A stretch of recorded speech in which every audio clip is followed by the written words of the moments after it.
Well, Waterhouse VC has made an investment and signed a long-term partnership with Racing and Sports Technology. For the details, Tom Waterhouse, Chief Investment Officer at Waterhouse VC, joins us now. Tom, good to see you again. Good to see you too, Andrew. Racing and Sports Technology, in fact, we caught up with them a couple of weeks ago. What are the synergies that you've identified which makes you want to, well, essentially why you struck this deal? Well, look, Waterhouse VC focuses on the technology layer of the gambling space, so we don't invest in any operators. And we love finding technology suppliers that have something unique, something proprietary. And Racing and Sports, led by Stephen Crisp and Gary Crisp, they've been in the industry for over 25 years. And what they've been able to create, they've got a unique data set in racing, but they've also got the ability to take that data set to not only sell the data to keen avid punters or racing bodies or bookmakers that want to take that racing data, but they also have a platform. So we're very interested in the business because they've got unique data, they've got deep understanding, great leadership team with Stephen and Gary and Tim Olive, their CFO. But they've also got the ability to expand globally because they've got this platform and they can build out what we think is a very exciting managed trading services business.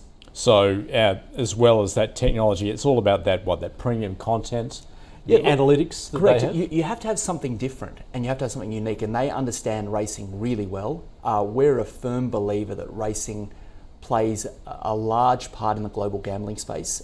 Racing is a terrific gambling product. It's much higher margin than sport.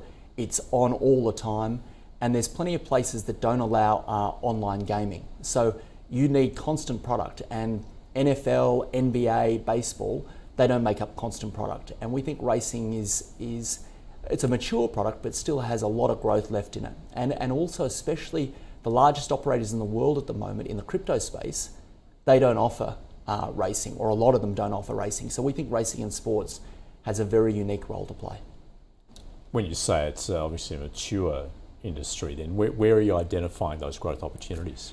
Yeah, so look, the US obviously has the main three sports. They need a filler product because iGaming is only approved in a few of the states. Most of the states have approved sports betting, but not iGaming. So we think racing can play a role there. And we also think a lot of these crypto operators, it's much easier for them to get a gaming product or sports product on board, but getting a racing product, having the ability, it's much more complicated racing than sport because you've got all of these different variants. You can have trifectas and quadrellas and first fours, and it's not just who's going to win that sporting match. So to have a company that deeply understands how racing works, has been able to create a betting engine, have unique data, we think that that is a very interesting proposition for a lot of our operators globally. And that's why we made an investment in Racing and Sports. We typically don't make upfront investments of the size that we made in Racing and Sports today, but we think they've got something unique and a long runway, and very keen to work with their management team. When you talk about those opportunities with crypto, what exactly are you talking about there? What does it offer? Oh, so the largest operators in the world at the moment, it's funny, Bet365 changed the game 20 years ago. It was all the biggest operators were bricks and mortar, and Denise Coates and the family, they started Bet365 and adapted online quicker than anyone. You've seen some very talented entrepreneurs like Tim Heath with sportsbet.io. You've seen Ed Craven and the team there with stake.io and stake.com.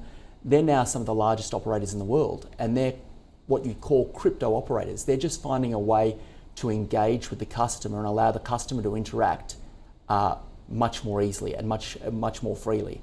And those operators, it's really exciting the growth they're seeing, and it's amazing that Australians are leading the way in terms of global gambling growth.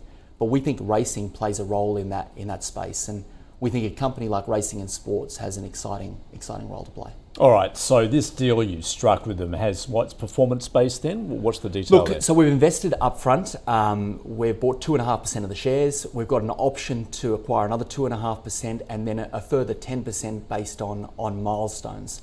Obviously, the business has to grow for it to be a successful investment for us and also for us to achieve those options. But our fund, that's the way it operates. We look to acquire options in technology suppliers, and we look to try and find the ones where we think there's significant growth. And Racing and Sports, we believe that we're very excited by that business, and and excited by racing. Racing's my background. You know, I've been a bookie and in the gambling industry for nearly 25 years, and racing is in my blood. And Very much in your blood, isn't it? To have an option deal in a top tier racing data provider is very exciting.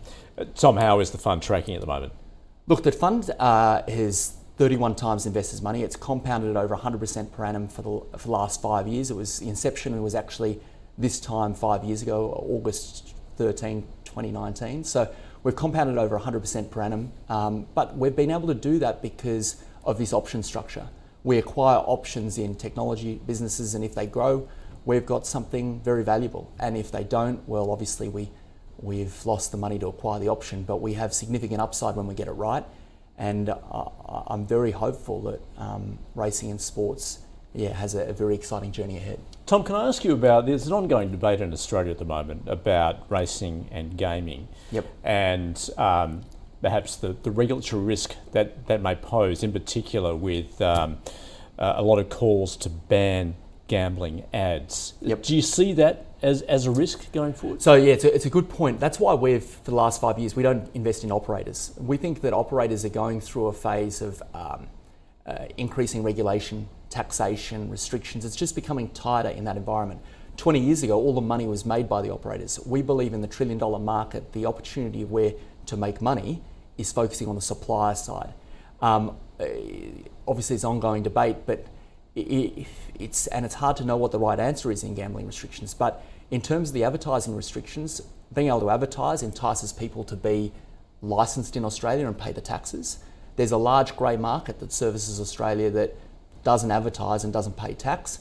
And also sports and racing only make up 15% of the gambling loss in Australia. So there's 85% of gambling dollars lost that don't have advertising. They're land-based operators. So I think the point you make is a very valid one.